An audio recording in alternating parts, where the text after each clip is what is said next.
I'm Derek Vanderjack. I'm a partner at City to Shore and Transform Fitness, and I'm running the New York City Marathon by hand sniffing. That hasn't happened before. It hasn't been done.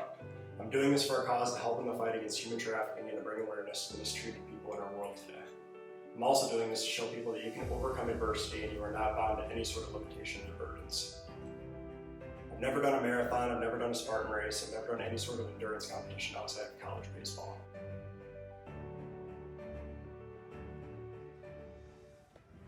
Derek's glass half full. Obviously, there's a lot of situations in life that hit you, and his ability to just stay optimistic and persevere through challenges and still stay positive, I think is huge, especially when you're coming up to a challenge like this that's absolutely brutal and something that I'm sure is mentally draining. Running with your hands tied is a huge limitation. It messes with your balance, restricts your breathing, cuts down your momentum, and wears you out way faster than normal running. My training style is super unconventional. I like to carry weights whenever possible, and I go on long walks right here in my backyard whenever I can. It builds a different kind of muscle memory and allows me to adapt to a variety of different movements. There's no one-size-fits-all way to train, and I think it's important to switch things up to push my physical limits and make me stronger for this race. I've partnered with Restore NYC, which is an organization dedicated to making freedom real for survivors of human trafficking. I'm amazed at Derek and his commitment to run the New York City Marathon. When I talked to Ida about Restore NYC, I started learning more and more about how survivors come out of their trauma when rescued and can't even live their day-to-day lives without an overwhelming fear of being taken advantage of by others. It immediately clicked in my brain that that's exactly what happened to my father. He wasn't a victim of human trafficking, but he went through the exact same battle with the idea of mistreatment during his career.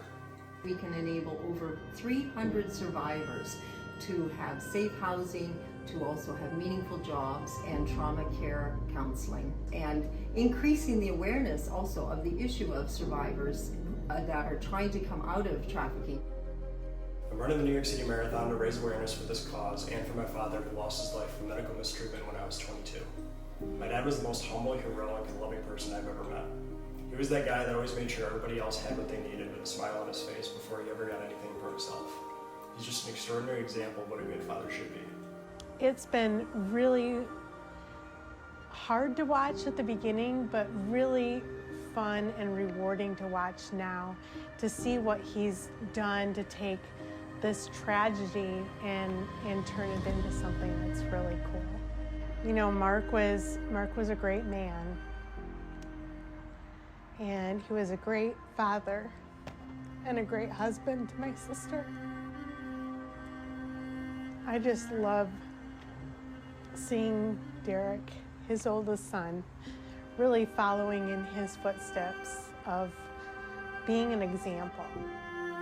What would my dad say if he knew I was running the New York City Marathon this year? He'd probably laugh it off and think I'm joking, to be honest, because I've never been the running type. But on a serious note, he would drop everything he's doing and be right by my side. Training with me, helping me find the right food to eat, traveling places to meet the right people to help me out, and help gather people to support me along the way. Yeah, he'd be really proud.